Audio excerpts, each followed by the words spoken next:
Postal Affairs. Trago hoje para vocês aqui este livro excelente, The Crisis of Democratic Capitalism.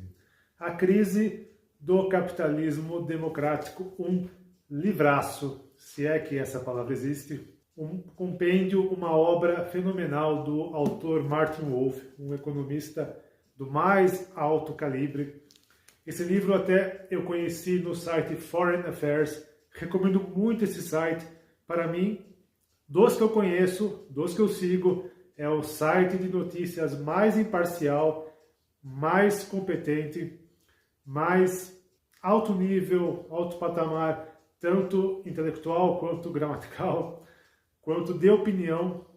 Eles não são viesados, eles mostram apenas os fatos. É uma escrita, são reportagens puramente factuais.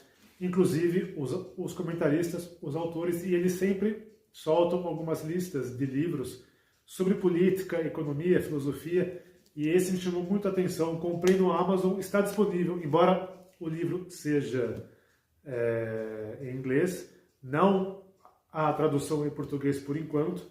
O Martin Wolf, ele é primordialmente comentarista financeiro do Financial Times, que é uma das publicações mais bem conceituadas das finanças do mundo. E nesse livro ele mostra como o capitalismo e a democracia, que sempre andaram lado a lado, embora não seja um casamento perfeito, mas é necessário. Ele mostra como nos últimos anos a democracia no mundo, aliada ao capitalismo, está em perigo e em perigo mortal.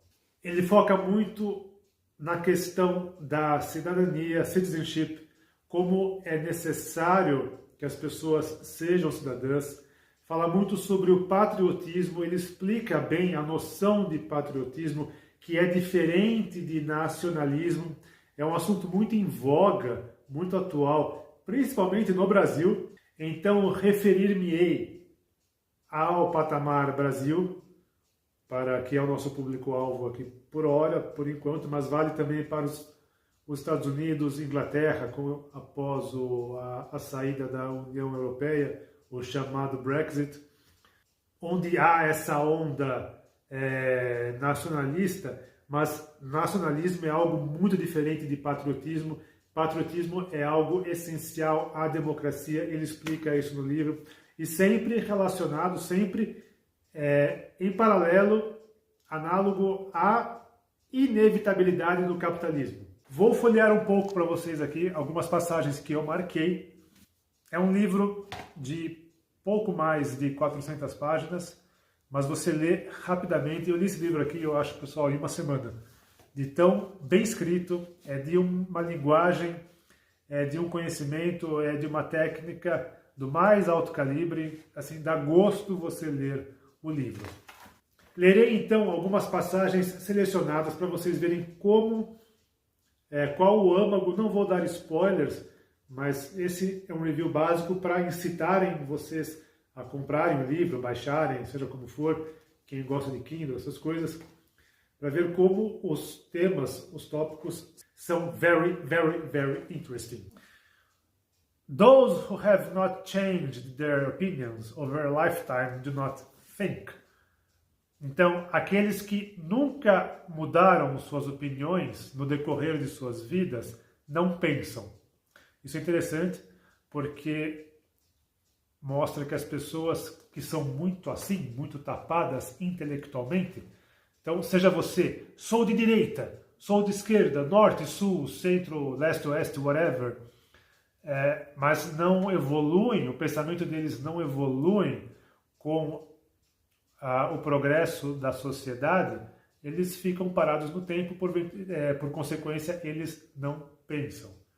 Lembre-se de Descartes, penso, logo existo. Então, para você pensar, você precisa refletir sobre o seu ambiente. E é isso que o livro mostra, como o ambiente, o nosso fenótipo político, social, econômico, na última década, tem passado por sérias mudanças que podem colocar em risco, sim, a democracia. Political failings have undermined trust in liberal democracy. Essa é a base do livro. Então, as falhas políticas que vão minando a confiança na democracia liberal. E o surgimento dos, que ele chama illiberal democrats, né, que é um eufemismo para os autoritários. É o quê? Ele cita muito o exemplo do Donald Trump nos Estados Unidos. Eu sei que aqui aí haverá respeito a todas as opiniões. Para quem não sabe, assim, eu me considero uma pessoa de direita do ponto de vista econômico. No tocante aos costumes, I don't care, eu não ligo para isso. Acho que cada um faz o que bem entende, entre quatro paredes, não é meu problema. Mas do ponto de vista econômico, se você estudar economia, você sabe que o capitalismo ele é inevitável, desde Adão e Eva. Quando Eva pegou o fruto, creia você nisso ou não, ela queria o quê? Mais, mais, mais. E aqui eu faço uma pausa para mostrar que o capitalismo ele é inerente, acho que já até falei sobre isso no vídeo passado, mas o ato de você querer uma vida melhor é inerente ao DNA humano. Todos querem mais. Uns querem mais, outros querem menos mais. Mas todos queremos uma vida boa, uma casa legal, um carro bacana, um marido, uma namorada, uma esposa, whatever, bonitas ou inteligentes, cada um dentro do seu gosto. Queremos comer melhor, queremos ser mais inteligentes, queremos ser mais fitness, mais magros, mais gordos, mais. Queremos ter mais Lego, mais estátuas, mais videogames, mais viagens, mais aquilo. Todos queremos. Então, não tem como não existir o capitalismo, o mercado, porque isso, quando você impacta, quando você corta a existência de um livre mercado, você impacta o próprio humanismo da pessoa. A pessoa não pode progredir, cada um dentro do seu gosto, claro, e sempre, principalmente, respeitando o próximo, que isso o livro também fala, que aí entra no conceito de cidadania, o citizenship, essencial à democracia. Mas voltando aqui a esses democratas iliberais, não liberais, então peguemos Jair Bolsonaro aqui no Brasil, ele era um exemplo disso. Embora ele tenha uma base muito grande, as pessoas gostem dele, mas ele é quase que um demagogo, como Trump e como outros como... Não pego nem o Milei hoje na Argentina, porque ele é um economista muito competente e está dando certo, graças a Deus, ali, mas ele não tem, acho que, essa questão que o Trump e o Bolsonaro, que são os exemplos que eu vou dar aqui, que ele usa. Ele até menciona o Bolsonaro também aqui no livro. Como essas pessoas, esses políticos, eles eles transparecem que não ligam muito para a lei. Eles se acham acima da lei. De fato, isso realmente acontece. Tanto Bolsonaro quanto Trump, eles colocaram em dúvida os sistemas eleitorais. O Bolsonaro aqui no Brasil cismava muito com as urnas eletrônicas. O Trump lá nos Estados Unidos também, com o sistema deles que é completamente diferente, né, do colegiado americano. Se é verdade ou não, I don't know, eu não sei, eu não tenho provas, não entrarei nesse mérito. Acho que alguns argumentos que eles usam até me fazem sentido, mas como não há provas cabais, eu sempre fui mesário voluntário, realmente eu não vejo, pelo menos na urna ali, é muito difícil você fraudar. Mas enfim, isso é um exemplo de como eles colocam todo o sistema democrático em dúvida, e isso reflete no médio e longo prazo no sistema capitalista. É ruim para o mercado, porque coloca...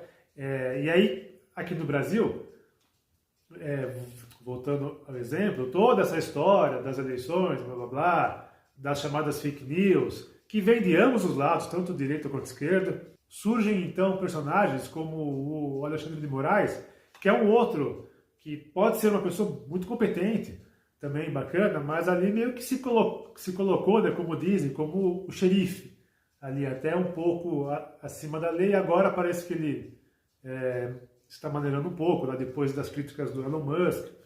Mas toda essa celeuma, toda essa crise institucional que se instaurou aqui, e nos Estados Unidos também, com o Partido Republicano, que eu sou muito fã também, assim, eu gosto, lá a política americana é completamente diferente daqui.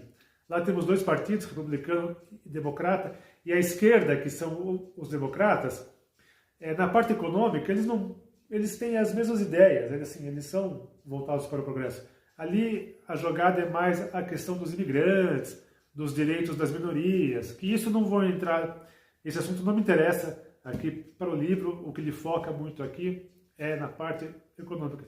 Mas todas essas crises institucionais, elas são frutos dessa chamada democracia não liberal, iliberal, aliberal, em português, que são candidatos eleitos pelo povo, mas que se colocam acima do sistema eleitoral, em boa parte para proveito próprio. Isso mina muito a democracia. Uma passagem do final do livro que resume toda a obra. The renewal of capitalism and democracy must be animated by a simple but powerful idea, that of citizenship. Então, a renovação do capitalismo e da democracia precisam ser fomentados, animados, por uma ideia simples, mas superpoderosa, que é a da cidadania. We cannot just think as consumers, workers, business owners, savers and investors. Nós não podemos, isso é muito importante, nós não podemos pensar apenas como consumidores, trabalhadores, empresários, investidores, poupadores. We must think as citizens. Esta é a teia, é a corda que amarra as pessoas numa sociedade democrática. E a cidadania tem que ter três aspectos. Concern for the ability of fellow citizens to have a fulfilled life, ou seja, traduzindo, a preocupação, como eu falei antes, com o próximo, a preocupação com a habilidade do seu próximo, do seu cidadão, vizinho, de levar uma vida completa, não só você. Isso tem muito a ver com o ego também, como nós já falamos em vídeos passados. Segundo, o desejo de criar uma economia que permita que o cidadão ele cresça dessa maneira. E, terceiro, e acima de tudo, lealdade à política democrática e às instituições legais e os valores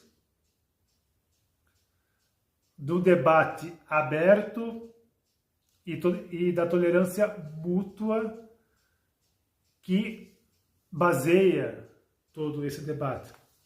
O livro ele foca muito nisso, tá? E na questão do patriotismo.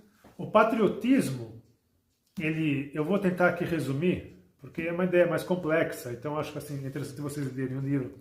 Mas, resumidamente, ele compara o patriotismo como um casamento.